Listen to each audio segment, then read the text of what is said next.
Okay, so I am making this video because I was talking in a Facebook group with some of the girls from church and then other girls that I don't know and people that are young and trying to make sense of everything in a religious manner, keeping God by our side and stuff.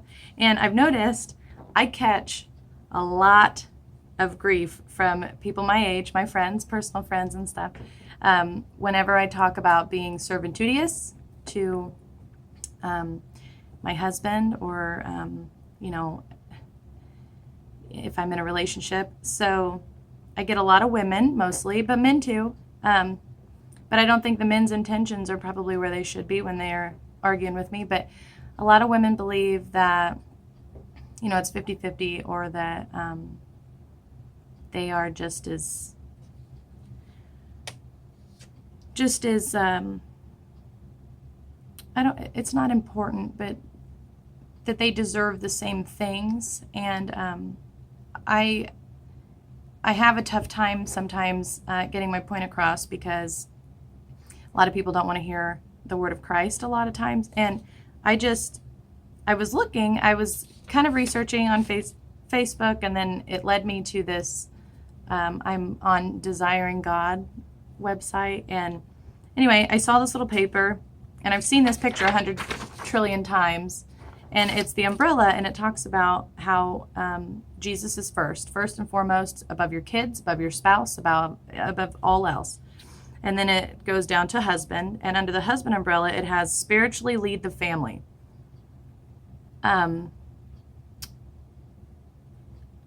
A lot of things have changed as far as financial manner or the man of the house and stuff. A lot of times a woman is fulfilling that. For a man to spiritually lead the family, I feel like now women might turn their head at that, or even just men or women in general, that religion is really hard to come by now. Especially just not even the specifics, just simply loving Christ, just knowing that you rely on God and you need him in your life. And the moment you say that, people are like, she's weird. And then under the husband umbrella, it says provide for the family. I won't get too deep on that because that's where people disagree. Yes, I work full time. Yes, I'm a nurse. Yes, I can pay for things. Providing is not just financial. For me, my personal thing that I absolutely love is the security. I love having a man that protects us in that way. And then also under that is love wife like Christ loves the church, which is an okay. And then the wife umbrella has be a helper to her husband. I feel like that should be obvious, even if you do believe in the 50-50 thing, that you're going to be a helper to your husband. And then it has raise godly children. And then it also has submit to husband's authority. This is the one that I'm always talking about, and everyone is like, Holly, shut up. That is so stupid. Women are like, I'll be darned if I ever am submissive toward the man that I'm with.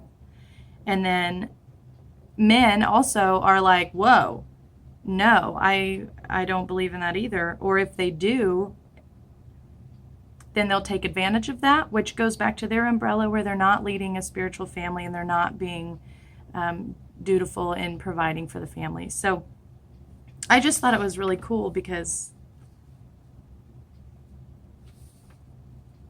I think it matters how far you take your understanding. If you use the website goes on to talk about the submissive part. So it says when you question submission, and the guy said that it doesn't mean that you're agreeing on everything as the woman. It simply means that maybe you're saying you're sorry, although you still disagree. You're allowed to disagree. Submission doesn't mean that you have to give away all of the things that you believe and how you feel. It just simply means that you'll be the one to say that you're sorry. You're sorry for the disagreement. And, what do you want for supper? We'll change the subject, or we'll agree to disagree. You respect how they feel about it, as well as they respect how you feel. So being submissive does not mean saying, oh, well, I have to believe the way they do. No. It says submission does not mean leaving your brain at the altar. It just means simply working together and making that vow to work together as a one flesh union. The gentleman on the website said, good leadership often says, you were right, I was wrong.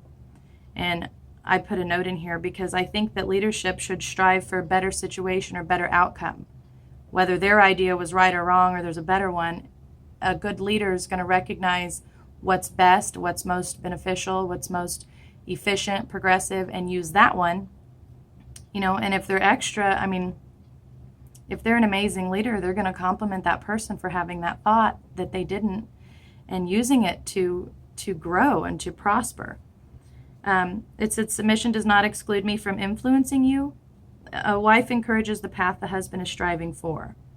So metaphorically speaking, just to put a picture in your head, if my husband says, this is my end goal, this is what I want to do with my life, then as a woman, I'm able to take on that role and help place those stones in that path.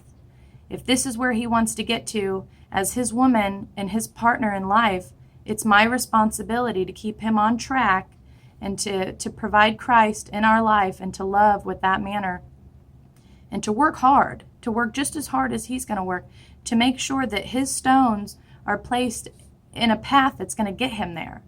And if he starts to veer, it's okay. I'm not overstepping. I'm not being less submissive. I'm not being unkind if I say, that you're veering off of your path or you're not, maybe this is what we need to do. It says, I'm allowed to line these stones according to helping you choose the correct paths. I maintain Christ in our hearts, and I am dutiful and hardworking, laying stones. And the wife should be proud to do that. You get credit for that end goal. If you guys achieve that goal together as one flesh union and as a unit, especially if you have children along the way, look at what that instills. That is teamwork. That is goals. If your husband prospers from that, reaches his goals, you're going to prosper from that as well. You're all going to complete your job, and it's all going to be under Christ. And it's so overwhelming to feel that. And I just thought I would talk about that because there's a lot of times in this generation that I say that I am very dutiful and that I'm very submissive to the people that I am in a relationship with. And that goes a lot of ways. So more of an understanding that I'm not argumentative, or that I love so deeply that I understand if you're different, if you have different beliefs, if you have different habits, hobbies. I truly enjoy being a building block for others to get higher. And a lot of people are like, well, you got to stop being stepped on or walked on, or you got to stand up for yourself, or blah, blah, blah. I don't have a problem standing up for myself, but I thoroughly, thoroughly enjoy being that building block for everyone, whether it is a stranger, man, woman, child, everybody. That is what I do. That is what I love. I love remaining personable and approachable. I will always raise you up, always. I think it's important that we all get like that. There's a lot of angry people, a lot of sad people that go unnoticed. And it's not that the signs aren't there. We just don't take the time, or we just don't care enough, or we've got other stuff going on. So it's one thing to be smart enough to recognize it, but when it's right in front of us, we still do nothing. So it's an understanding. I really like being there for people. And if you ever need anything, I will be there. I love to do that. That makes me happy. Happy weekend.